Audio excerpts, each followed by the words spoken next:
everyone. Vincenzo Calla here with VCalla Productions. Today I'm sitting here with Anna Roberts, Member of Parliament for King Vaughan and Conservative Shadow Minister for Seniors. Thanks, Anna, for joining me. I'm my glad pleasure. we were able to do this.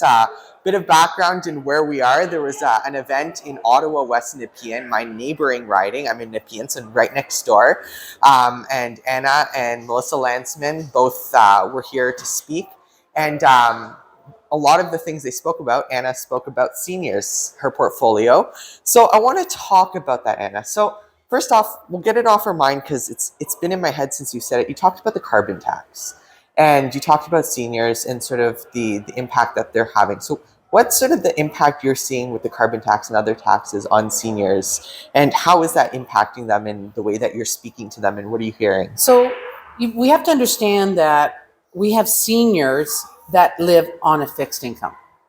And when expenses and taxes increase, it impacts their monthly budget. So when this government has has added a carbon tax, that's going to reduce their spending power. So if you're going to increase carbon tax by 41% and now 41 cents per liter, and now we're going to increase it again, that's going to reduce their budget, which means, and I'll give you an example. If we look at a fixed income senior, a single, we have 115,000 widowed single seniors, and 93,000 of that 115,000 are female that are living below the poverty line. The Toronto Daily Food Bank, there was an article in the Globe and Mail, May the 5th. They service 3,200 individuals. A lot of them are seniors. It's an embarrassing situation for seniors to have to rely on the food bank, but they don't have any choice because that carbon tax affects every avenue of our life. So when you go to the grocery store, the farmers have to increase carbon tax for their machinery. The truck drivers that deliver our fruits and vegetables, they have to pay an increased cost. The grocery store has to then incur that increased cost. The user has to pay for it. So what used to cost 99 cents for a head of romaine lettuce now costs $2.99. That's a huge increase. So when we talk about budgets, we have to understand that when you're a senior living on a fixed income, that's unaffordable. It's unattainable. So what are we doing? The carbon tax was implemented to affect admissions. It hasn't done a thing. It's a tax.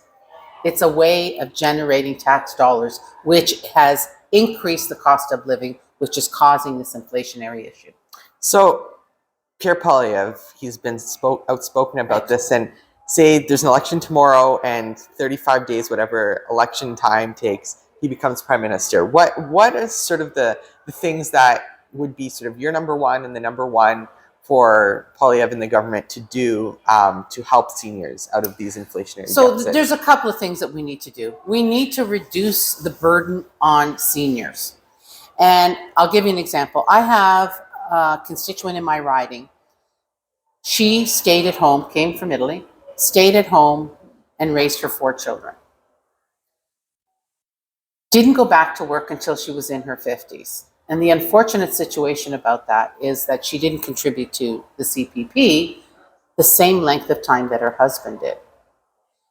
Her husband retired and became terminally ill and passed away at the age of 69. So she now loses his pension and only gets a widower's pension, 60% of the original amount. But because she didn't contribute to CPP the same length of time that her husband did, he worked for 40 years.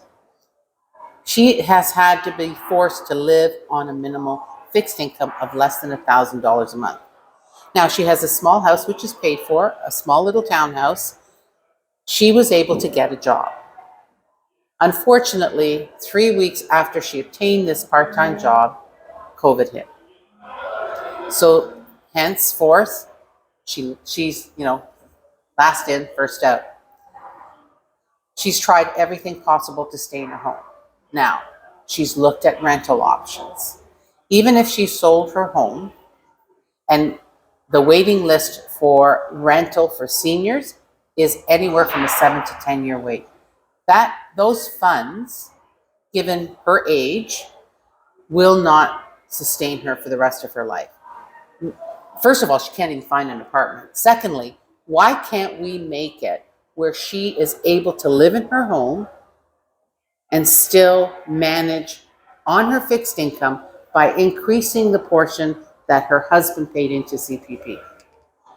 And these are some of the things that are sort of coming up now. And you mentioned something that sort of struck my interest. We talked a lot about, well, you talked about, being Italian and the impacts or the background. And I'll bring it up because it's going to be Italian Heritage Month soon, and I'm going to have a special on Italian Heritage Month. And, Absolutely.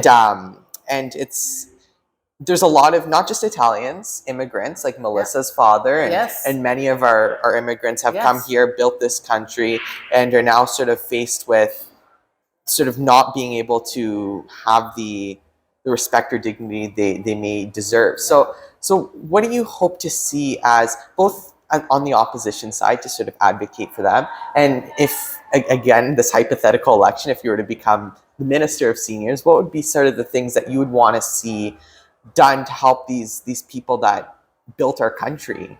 I would like to see us reward our seniors, not punish them with all these unnecessary taxes. I think if we can reduce the taxes, provide them with their fixed income, the less taxes, the more opportunity they have to survive on their fixed income. But this government continues, this Liberal government continues to increase tax after tax after tax, because of their wasteful management of our tax dollars. That's all it boils down to. We have to live by a budget. The government continues to tell us, you and I, that we are responsible for our budget. Why are they not responsible for theirs? Well, it was, we've seen the budget, and the budget came out, and there's been lots of talk about that, and there's going to be more debate on it, I'm sure, in the House soon. And I guess that's sort of the end of my question. So anything else you want to add on before we go for today about seniors and supporting them in Canada? I will be honest with you. I was raised by my grandparents. I'm very, very proud and very privileged to have had the background and the understanding of my culture. I am a Canadian through and through, and I respect everyone's culture. But I also understand that our seniors sacrificed a lot. When my grandfather came here, like many other nationalities, many other European individuals, they sacrificed coming here, working hard so that they could support their families. I would like to see that ability brought back, that dignity and responsibility for our seniors. I am proud of my heritage, and I think every single individual in this country should be. We have a duty, and we should respect all our seniors, because if it wasn't for them, we would not be here today. And I know that the next Prime Minister of this country, Pierre Poilievre, who will be our next Prime Minister, respects the seniors of this country like he respects every single person. Well, that's all I have for today. We're going to end on that note. So thanks, Anna, for joining Thank you. me. It was really great having you again back on the VCalla Show. Thank you. The VCalla Show is a VCalla production. So until the next video, I'm Vincenzo Calla. And I'd like to say to all, sorry Vincenzo, to all tutte le italiane, un buono giornata. Grazie di tutto. Grazie, Anna. It was fantastic. Happy Italian Heritage Month as well. Yes. I know it's a little early, but coming up just soon. So happy Italian Heritage Month. And thank you to all the seniors for everything that you have done for our country, building our country, and developing our country. So the VCalla Show is a VCalla production. Until the next video, I'm Vincenzo Calla, signing off.